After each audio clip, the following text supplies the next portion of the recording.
2024 оны улсын хурлын ээлжил сонгуул маань эхлэхэд ерөнхийдөө бол хэдхэн хоног үлдээд ингээ ер нь дуусах тийшээ хандж байна.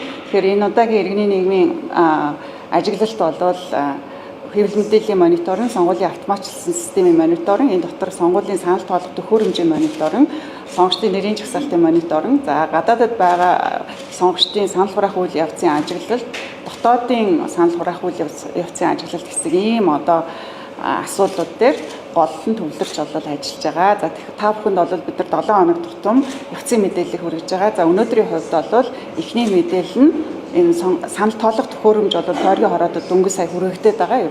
Сонгуулийн ерөнхий орноос. Тэгэхээр санал энэ тоолох төхөөрөмжийг хүргэхдээс өмнө туршилтын ажил явагдсан байгаа. Энэ дээр иргэний нийгмийн ажиглагчид оролцож өөрсдийн уршил бэлтгэсэн тестийн дагуу шалгаж туршсан байгаа.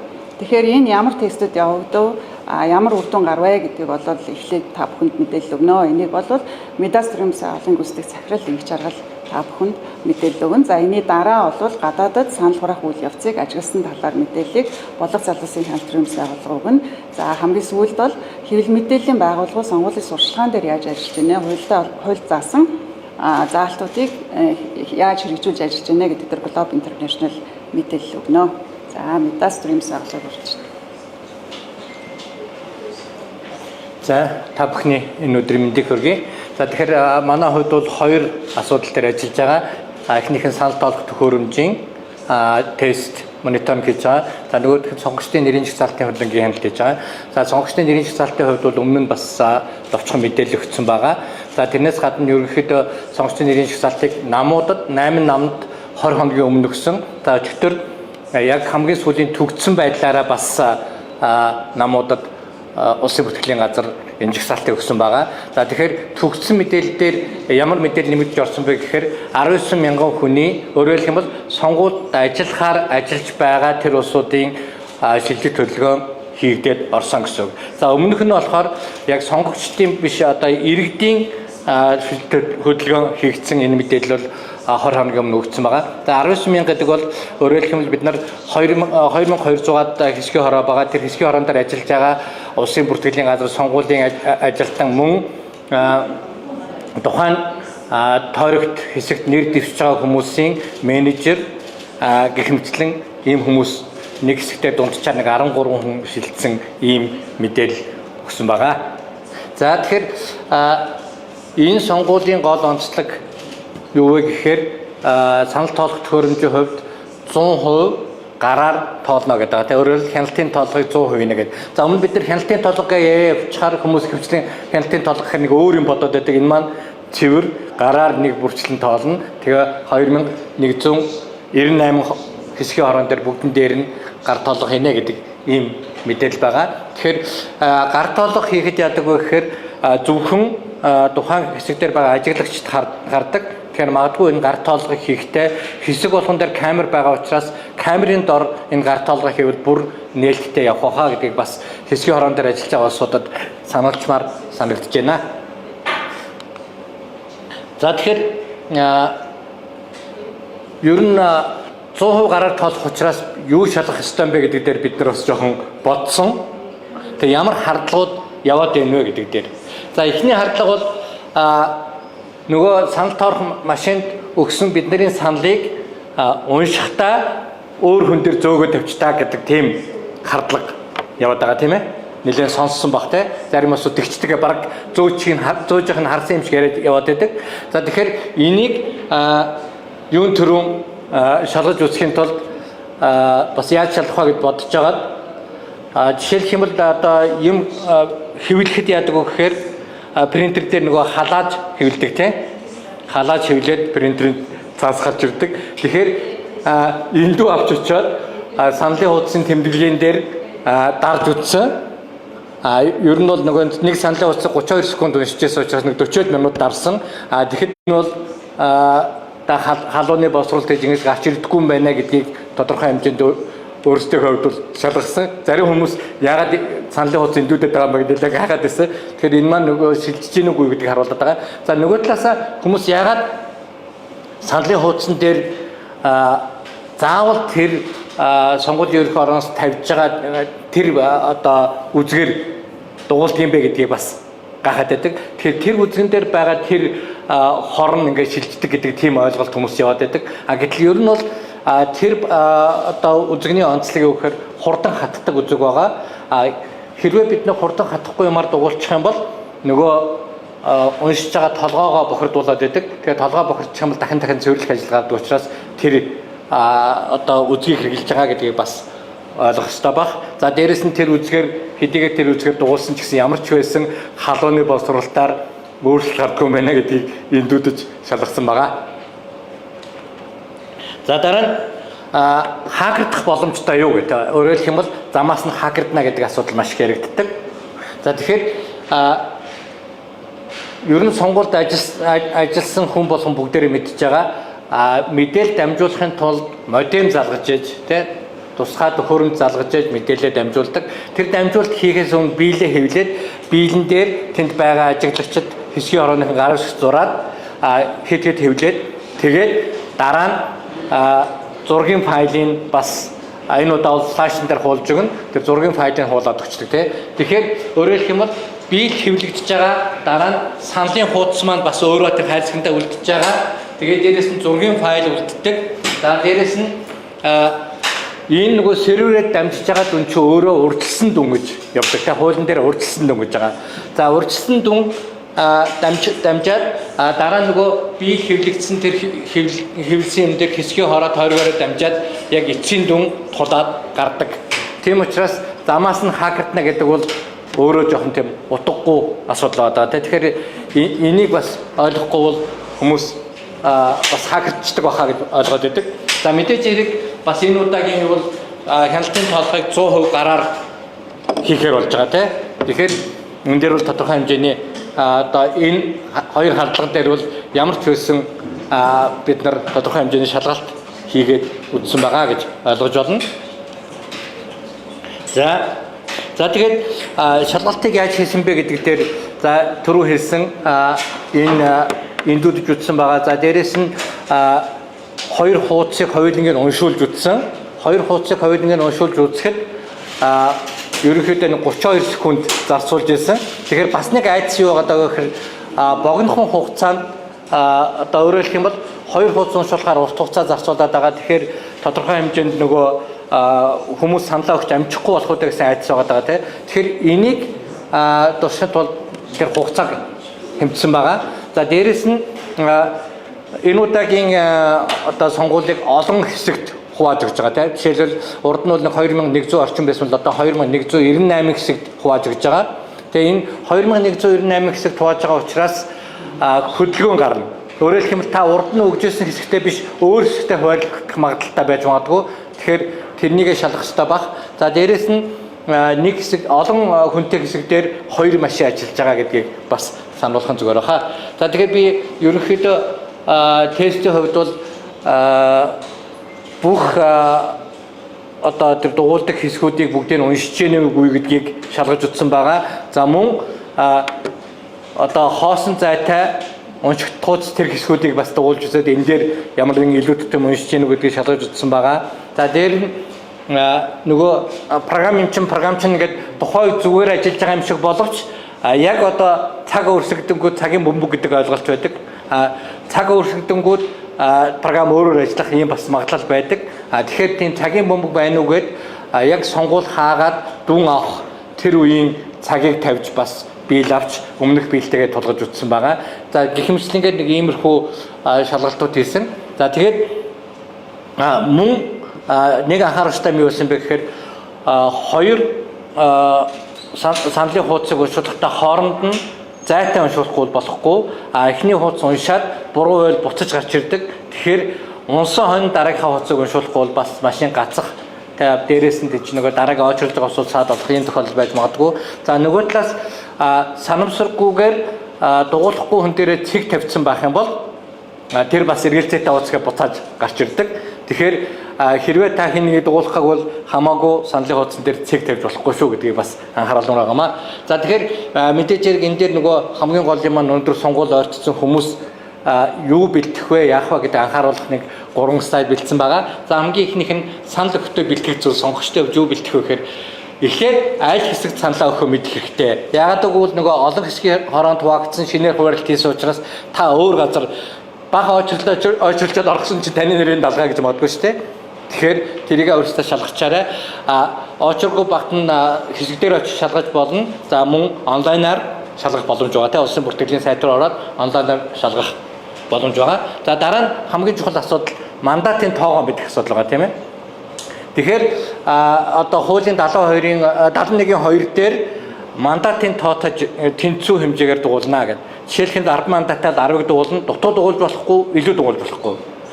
Дутуу дугуулсан үед буцаагаад гаргах чинь 9 дугуулсан байл буцаа гаргах чинь тэн дээр нэмж дугуулад уншуулж болно. Илүү дугуулах юм бол тухайн хуудас хүчингүй болоод шинээр нэг удаа хуудас авах болцоотой байгаа тийм ээ. За дараа нь иргэний үнэлэх бусад холбогдох баримт бичиг авчиж хэвчээ тийм ээ. За магадгүй нөгөө таны хурууныхаа уншихгүй байх юм бол иргэний үнэлэхээр чинь таних шаардлага гарч магадгүй. За бусад холбогдох баримт гэдэг дээр жишээлх юм бол төр хасав гэсэн төлөвтэй байгаа хүн гадаад явж байгаад хүрээд ирсэн бол гадаад паспортаа авчиж хэрэгтэй тийм ээ. Гадаад паспортаа авчичаад хилээр орж ирсэн гэсэн ийм мэдээлэл харах хэрэгтэй. За ямар хүмүүс төр хасахтай байгаа вэ гэхээр 5 сарын 1-ээс өмнө гадагшаа гарцсан хүмүүс төр хасах гэсэн төлөвтэй байгаа. За тэгэхээр энэ дээр бол тийм холбогдох баримтаа авч очиж. Тэгэхгүй бол би одоо ирсэн байх чинь би биеэрээ байх чинь гэдэг ийм хүмүүс ярих гэдэг. Тэгэхээр энэ бас нөгөө хуулийн дагуу заавал орж ирсэн гарсан гэдэг ийм шалгалт хийх хэрэгтэй байгаа гэдэг. За мэдээж хэрэг бас гол юм нөгөө хизээ очих гэдэг цагаа тооцоолох чухал. Жишээлбэл хүмүүс нөгөө 7 цагаас ажилтаа гэж нэгт нь очичдаг тийм. Нэгт нь очичоод би ажилтаа гэж яарад идэг. Гэтэл нөгөө нээлтийн үйл ажиллагаа чинь бас нэлээд жоохон цаг авдаг. Эхлээд эхлийн тайлаа авна, дараа нөгөө явуулын хайрцгаар уншсан, битэмжсэн хайрцгаар уншуулсан саналын хуудасуудаа уншуулна. Гэх мэтлэнгээр нэг дор хаяж 30 минут цаг авна. Тэгэхээр бүр хамгийн эрт очичоод би одоо юу гэдгийг 7:40 дуусна гэж ойлгож болохгүй. Магадгүй 7:30-аад 8 цаг үед ч юм уу те санал өгч дуусгаад ингэж тооцоолох хэрэгтэй. За нөгөө талаасаа 22 цаг дуусна гэж яхад би 22 цаг гэхэд одоо 10 минут дутуухад очих юм бол магадгүй нөгөө очрлоод би бүртгэлийн өөрөөр хэлбэл нөгөө саналын хуудас авдаг бүртгэлийн тэр хэсэг дээрээ очиж чадахгүй бол бүртгэлийн машин бол өөрөө 22 цагт автоматар хаагдчихна. Тэгээд санал авах боломжгүй болно гэсэн. Харин тэр бүртгэлийн машинаас саналын хуудасаа авах хэрэг нь үүсээд саналаа хуудасаа авсан хүмүүс бол 22 цагаас хойш саналаа өгчөөд гарах бололцоо үүснэ гэсэн. Тэгэхээр энийг бас ямар нэгэн арга хаалга байхгүй, таньдаг хүн байгаа тэрг байхгүй автоматар бүртгэлийн машин хаагдах учраас 22 цагаас өмнө очиж хуудас аваарай гэж санаалмаар байна. За дараагийнх нь болохоор санал тэмдэглэхдээ юу анхаарах хэрэгтэй вэ гэдэг. За түрүү хэлсэн мандатын тоотой яг тэнцүү эсвэл хоосон байж болно тийм ээ. Эсвэл хоосон байж болно. За тэгэхээр мандатын тоотой тэнцүү гэхээр нөгөө хоёр хуудасныхаа нэр дэвшигчтэй хуудсан дээр бол мандатын тоотой тэнцүү, нам өвсөл дээр бол зөвхөн нэгийг л дугуулна тийм ээ. Хоёрыг дугуулж болохгүй гэсэн. За түрүү хэлсэн бас нөгөө хөсөөгүй газраа цэг хатгаж болохгүй. Ямар нэг хэмжээг цэг байх юм бол тэр чинь унших гэж оролдоод тэгээд нөгөө хангалттай биш байх юм бол эргээд буцаагаад гаргацдаг. Тийм учраас эргэлзээтэй гэж үздэг. За дараа нь сонгохыг хүссэн нэр дэвшигчийн өмнөх дугуйг дүүргэж бодно гэх тээ. За дүүргэж бодно гэхээр зарим нөгөө нэг шалгалтын тест өгж байгаа юм шиг ингээл нямбаалал ингээл бүр ингээл илүү дутуу гарахгүй ингээл амар гэд цаг авах гэдэг шүү дээ. Тэг шаардлага байхгүй ерөнхийдөө нэг 70% ингээд дуулаад ялангуяа 10 хүн дуулах гэдэг шүү дээ бид нар зарим хэсэгтэр тий. Тэгэхээр тэр 10 хүн ингээд нарийнлаад ингээд ягаад тахахгүйгээр ерөнхийдөө дуулаад явчихд бол нэг юу бол машин бол уншиж чинь тэр байтга цэг уншаад байгаа юм чинь тийм ээ. Тэгэхээр тэрэн дээр тэгж яахтад нямбалж арийнхаа усууд очир үсэхгүй байгаасаа гэдэг бас хэлбэр байгаа. Дүүргэж будна гэхээр заавал дүүрэх гээд цаг зарцуулах хэрэггүй. За дараа нь мэдээж хэрэг ерөөсөө сонгуулийн бас нэг чухал юм бол саналын нууцлал гэдэг асуудал байгаа тийм. Саналын нууцлал гэдэг имийг хэр зэрэг хангаж юу гэдгийг хийж гисэн харах, шалгах, санал тавих хэрэгтэй. Бүх хэсгийн хороонууд бүгдээр камертай байгаа.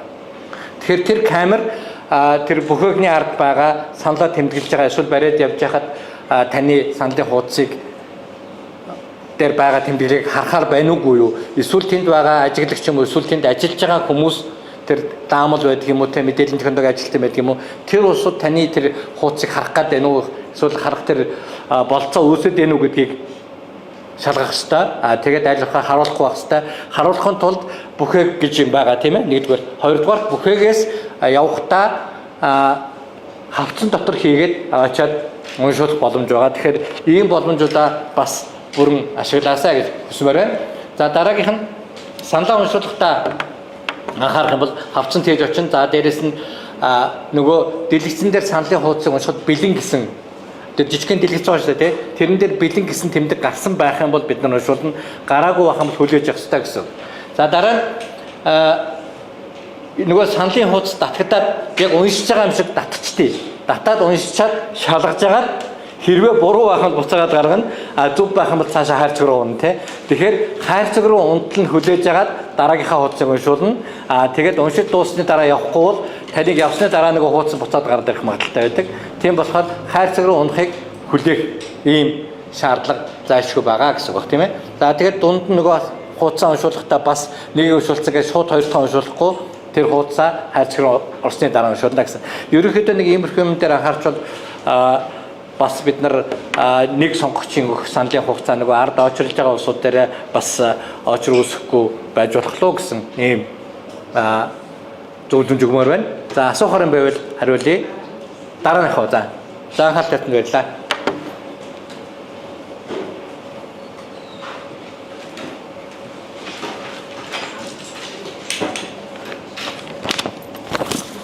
За бүгдд нь өдрийн мэнд хүргэе. Бодлого залуусын төрийн бус байгууллагаас гадаад улсад санал авах үйл ажиллагааг амжилттай ажигласан байгаа.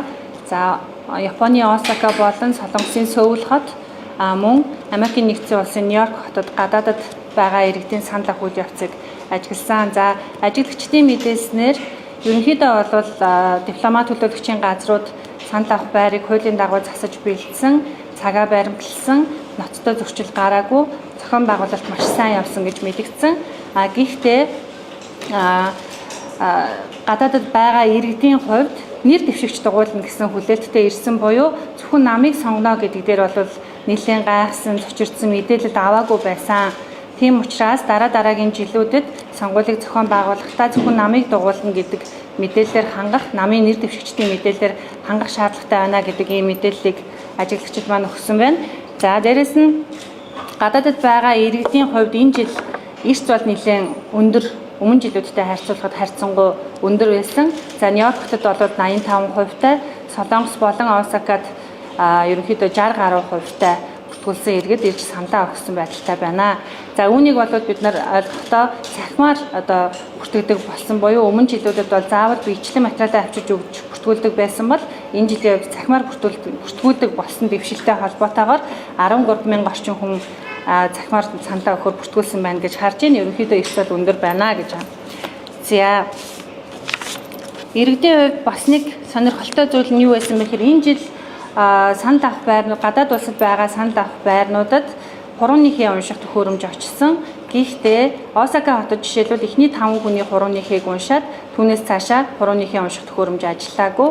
За 6 хүн бол иргэний хурууныхээ таних төхөөрөмжн дээр хурууныхийг уншуулсан боловч бас мэдээлэл нь орж ирээгүй учраас иргэний үнэлэх болон гадаад паспортын мэдээлэл тулгуурлаад нэрийн жагсаалттай тулгаж агаад саналын хуудсыг олгосон гэсэн ийм мэдээллийг хүсэн байна.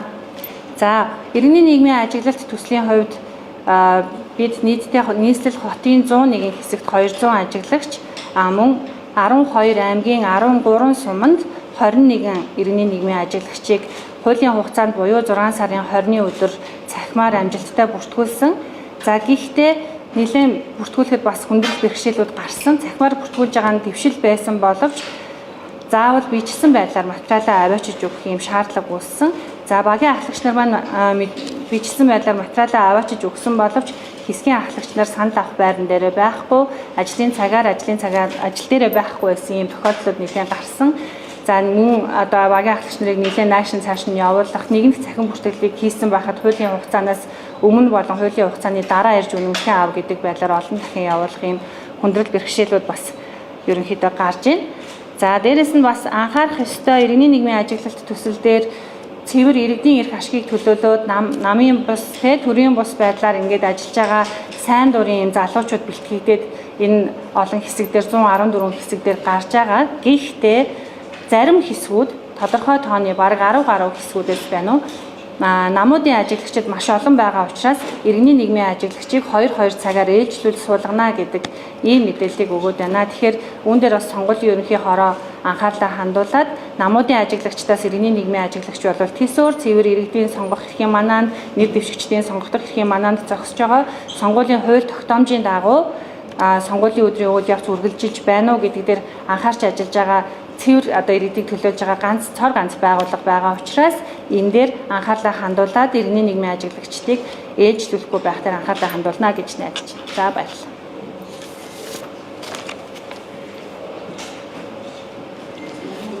За өдрийн Болгоо залуусын хяналт төрөмс байгууллагаас сонгуулийн зардлын мониторингийг хэрэгжүүлж байгаа гэдгээ та бүхэнд өмнө нь мэдээлжсэн. Тэгээ бидний хувьд бол энэ мониторингийн үйл ажиллагааг хийж байгаа та бүхэн дэлгэцэн дээр харах юм бол энэ бол аль биесээр баталсан, хууль заасан цаг хугацааны хуваар байгаа. Зардлын тайлангаа, улс төрийн нам, эрсэл, нэр дэвшигчид хэрхэн тайлагнах ёстой вэ гэдэг энэ зардлын хуваар байгаа.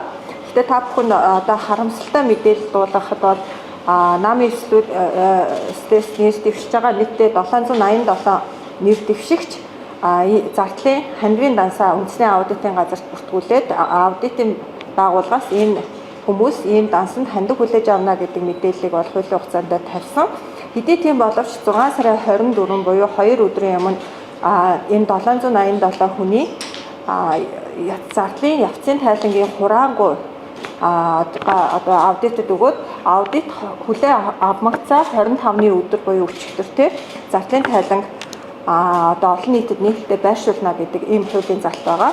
За тэгээд харамсалтай нь юу болов гэхээр аудитын байгууллагаас яг өнөө өглөөний байдлаар бид нар өчигдөржингөө бас хүлээлттэй мэдээллийн авчтай Open Data Lab имэн сайтад нэгтгэж нийт хэдэн төгрөгийн зардлыг нэр дэвшигчид өнгөрсөн хугацаанд бий болгосон байна гэдэг мэдээллийг бэлтгэх гээд одоо 2 өдрийн турш хүлээлээ.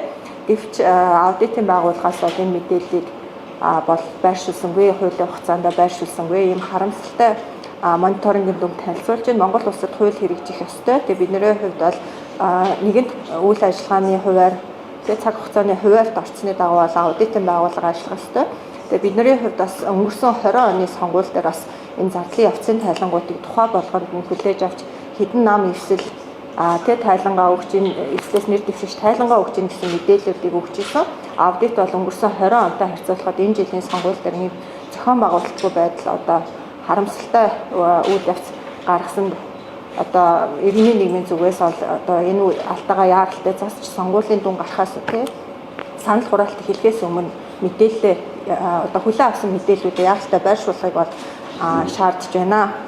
Тэгээд ер нь бол бид нэр хувьд жирийн одоо тий Facebook буюу сошиал хуудсан дээр зардлын тайлан гэдэг зардлын явцын тайлан гэж харахад нэр дэвшигчид бол аль бие усаар өөрсдийн бүртгүүлсэн одоо сошиал хуудас дээр эхнээсээ зардлын тайлангаа 24-ний өдөр тавьсан мэдээллүүд эхнээсээ гарч ийн ямар ч гэсэн 10 гаруй нэр дэвшигчийн мэдээллийг зүгээр энгийн хайл тэгээл үзэхэд бол гарч ийн. Тэгэхээр энэ бол аудитын байгууллагад бол нэр дэвшигчид бол мэдээлэл өгөөгүй гэж үзэх үндэслэл болохгүй гэдэг нь бол тий энгийн хайлтаас бол харагдчихээн л та. Тийм учраас одоо улсын хурлын сонгуулийн тухай хууль заасны дагуу энэ хариуцлагагүй тий байдал гаргасан хэрвээ албан тушаалтай ажилтнууд байгаа бол холбогдох хууль тогтоомжоор хариуцлага хүлээлгэх нэр дэвшигчдийг хэрвээ зардлын явцын тайлангаа хууль заасан хугацаанд нь гаргаж өгөөгүй бол одоо 200 мянган нэгжтэй тэнцэх хэмжээний буюу 20 сая төгрөг хүртэлтэй хэмжээний одоо торгуулийн ийм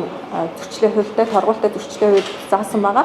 Тэгэхээр энэ нөхцөл байдлыг нэгэн аргалтай засаж залруулаасаа хэмээн иргэний нийгмийн зүгээс энэ хэвлэлийн уралдаар та бүхэнд мэдээлж байна.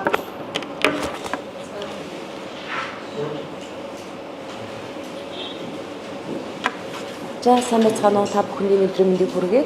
За Globe International байгууллага 24 оны улсын хурлын сонгуулийн телевизийн мониторингийн 2 дугаар үешлэлийг танилцуулах гэж байна.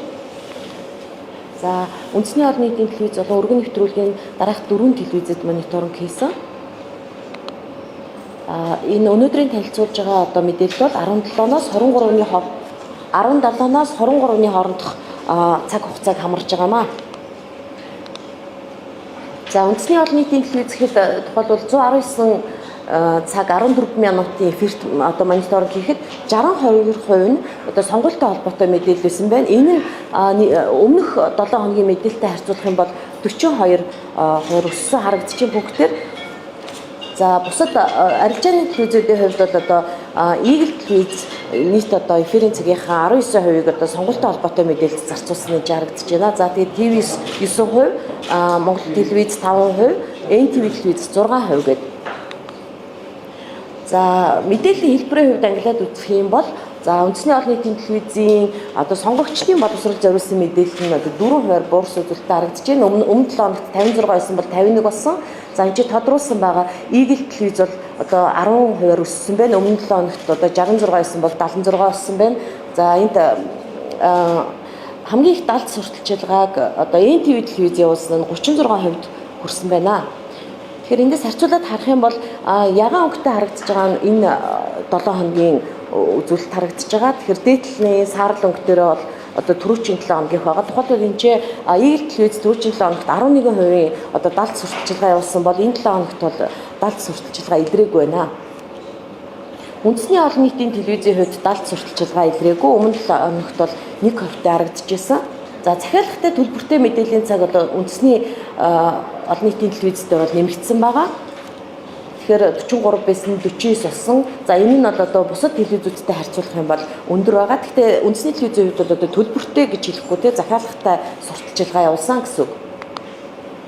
За мэдээллийн өнгө аясын хувьд бол төвийг сагсан мэдээлэл харцангуй буураад одоо эерэг өнгө аястай мэдээлэл арилжааны телевизүүдэд өссөн хандлагатай байгаа. Тухайлбал ТV9 телевизийн сонгуультай холбоотой мэдээллийн сурталчилгааны 97% нь одоо магтаж цаашаасан өнгө аястай байсан.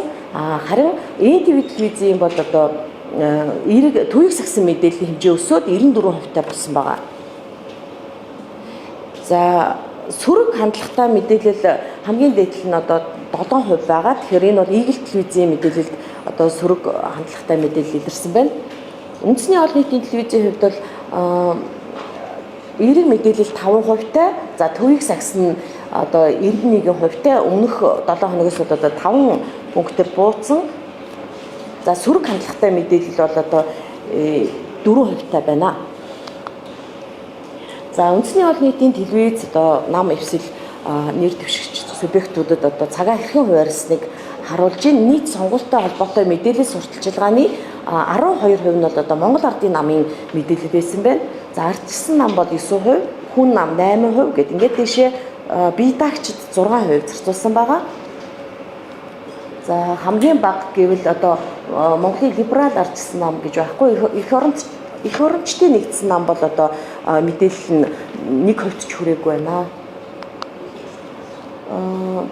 Энэ болохоор арилжааны телевизүүд одоо субъектүүдэд хэрхэн хуваарлсан байдгийг харуулж байгаа. Хоёр баганд харуулж байгаа. Эхний баг нь цэнхэр өнгөтэй нь болохоор түрүүчийн 7 хоногийн 1-р үеийн мэдээлэл байгаа. Арийнх нь 2-р үеийг. Тэгэхээр тухайлх юм бол ТV9 телевиз Монгол Ардын намд өнгөрсөн 7 хоногт одоо 64%-тай тэнцэх цагаа зориулж исэн бол энэ 7 хоногт 52%-тай тэнцэх цагийг зарцуулжээ. За Монгол HD телевиз бол одоо 92 байсан бол бас Монгол Ардын намд 85%-ийг, за NTV телевиз 46%, Eagle 38% гээд үндсэндээ одоо NTV телевизээс бусд нь бол яг мэдээллийнхээ ихэнх мэдээллийг бол Монгол Ардын намд зарцуулсан эндээс харагдаж байгаа. NTV телевизийн хувьд бол ардчилсан намд 51% өгсөн нь одоо бусдаас өндөр байсан.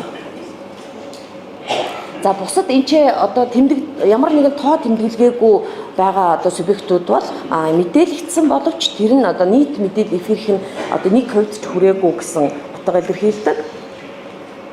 Тэгэхээр үндсэндээ энэчээ дийлэх намууд бол одоо бараг арилжааны телевиз болон үндэсний олон нийтийн арилжааны телевизээр төдийлөн мэдээлэгдэг байгаа нь харагдаж байна. За сонгуультай холбоотой мэдээллийн бие даагчдад зарцуулсан цаг гэж тусгаад авч үздэг. За тэгэхээр нэгдүгээр үед бол үндэсний олон нийтийн телевиз 5%-тай тэнцэх цагийг зориулж исэн бол за хоёрдугаар үед одоо 6% болж өссөн байна. Харин өргөн нэвтрүүлгийн одоо арилжааны бусад телевизүүд бол 1% ч хүрээгүй байна. бие даагчдын талаарх мэдээлэл үндсэндээ олон нийтэд хүрээгүй гэсэн үзүүлэлт гарч байна. Тэгэхээр энэ бол бас анхааруулжтай үзүүлэлт. За мэдээний хөтөлбөрт арилжааны телевизүүд одоо цагаан хэрхэн хуваарсныг та бүхэнд харуулж байна. Тэгэхээр Монгол Ардын нам ТV9 телевизэхэд одоо 75% нь мэдээний хөтөлбөрөөр нь гарсан байна. За HD Монгол телевиз 63, NTV 60, за Eagle телевиз 35 гээд за ардчилсан намын хувьд одоо ТV9 гэхэд 20% гээд хамгийн өндөр нь NTV телевиз байсан 32%-ийг зарцуулсан байгаа. За ингээд бусад намууд бол одоо дандаа 3 тий хамгийн дээд нь 7 гэж харагдаж байсан. За хүйсээр одоо ангилж үзсэн. Тэгэхээр нийт одоо нэр дэвшигчдийн 39% нь эмэгтэй, за 61% нь эрэгтэй байгаа. Тэгэхэд одоо телевизээр бол дараах үзүүлэлттэй харагдаж байна. Тухайлх юм бол үндэсний олон нийтийн телевизээр гарсан одоо нэр дэвшигчдийн 78% нь эрэгтэй байсан бол 22% нь эмэгтэй байна. За бусад арилжааны телевизүүдээс харагдаж байна тийм. Тэгэхээр хамгийн одоо Монгол HD телевизээр бол одоо 30% эмэгтэй нэр дэвшигчдэд цаг оноос нь одоо бусдаасаа өндөр үзүүлэлт байгаа. За үндэсний олон нийтийн телевизийн одоо мэдээний хөтөлбөрөөр одоо ямар субъект илүү мэдээлэгдсэн бэ гэдгийг эндээс харуулж байна. Тэгэхээр хамгийн өндөр талаас илүү хувь нь бол одоо Монгол Ардын нам 56% байна. Нэгдүгээр үед бол одоо 52% байсан. Тэгээд одоо бол дахиад 4 пунктээр өссөн харагдаж байна. За ардчилсан нам 18, хүн нам 10 гэд тэгээд 3-аас дээш. За дээшээгээ одоо сайн ардчилсан иргэдийн нэгдсэн нам, ард түмний олонхын засаглалт нам гэдэг эдгээр намууд бол одоо дурддагдах төдий буюу одоо нэг хувьд ч хүрээгүй үзүүлэлттэй одоо мэдээгээр гарчээ үндэсний олон нийтийн телевизийн мэдээгээр. За энд тухайн телевизүүдээр одоо хамгийн их гарсан топ одоо 5 нэр дэвшигчийг танилцуулж байна. Тэгэхээр энэ ч үндэсний олон нийтийн телевизийн хувьд одоо өнгөрсөн 7 хоногийн үзүүлэлтүүд өөрчлөгдөж одоо энэ ч бусад жижиг одоо их хурл суудалгүй намуудын одоо нэр дэвшигчдийн одоо цаг эзэлсэн байдал нь тэргүүлсэн байгаа. Тэрүүгээрээ онцлог байгаа. За ТV9 телевизийн хувьд бол өнгөрсөн 7 хоногт ч одоо энэ Монгол Ардын намын нэр дэвшигч Бат Шугар тэргүүлж исэн бас яг хэвээрээ байна. За Монгол HD телевиз бол бас яг Монгол Ардын намын нэр дэвшигч оюун эрдэнэ байсан бас хэвээрээ NTV телевиз, Eagle телевиз бол одоо ган төмөр нэр дэвшигч хамгийн их мэдээлэгдсэн байна. Тэгэхээр энэ дээр тоолоод үзэхэд бол 25 нэр дэвшигч байгаагийн одоо нэр гарч байгаагийн за 14 нь бол Монгол Ардын намын нэр дэвшигч байсан. За 4 нь нээсэн санагдаж байна. Ардчилсан намын нэр дэвшигч бусад нь бол одоо бусад одоо субъектүүдээс нэр дэвшигчдийн эзэлсэн цаг байгаа. За бид нар бас яг одоо сонгуультай холбоотой мэдээллийг агуулгаар нь одоо ангилж үздэг. Тэгэхэд үүнд бол хамгийн их цаг одоо зарцуулсан мэдээлэл нь мөрийн хөтөлбөрөөр танилцуулсан байдал бол 30% эзэлсэн бус 36%-ийг биш 30% эзэлсэн бусдаас өндөр байгаа.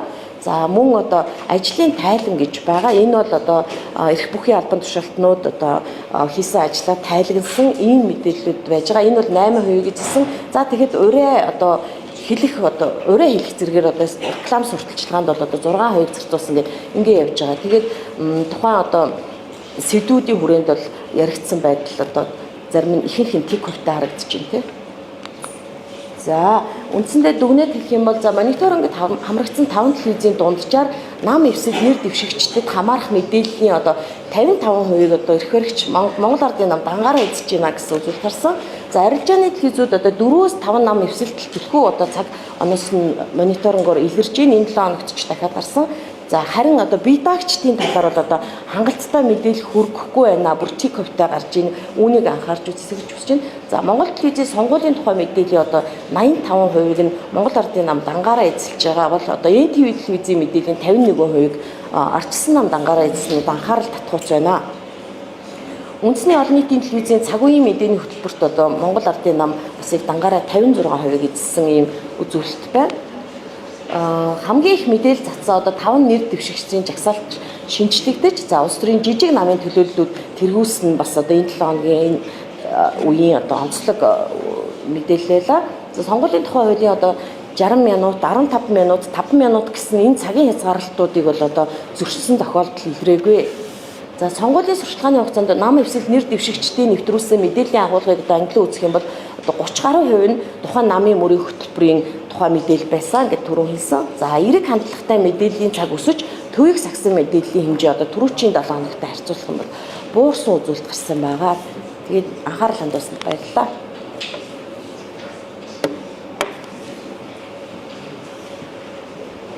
За үүгээр одоо иргэний нийгмийн зүгээс хийж байгаа мониторингийн явцын мэдээлэл маань дууслаа. Тэгэхээр та бүхэнд энэ ташрамд мэдээлэхэд дараагийн хэвлэлийн урал бол сонгуулийн дараа яг сонгуулийн өдрийн ажиглалтын дараа нийт 100 гаруй хэсгийн орон дээр хийж байгаа ажиглалтын хяналтын мэдээллийг нэгтгэхэд хүрэх болно. Тэгэхээр дараагийн хэвлэлийн уралаар уулзцгаая. Баярлалаа.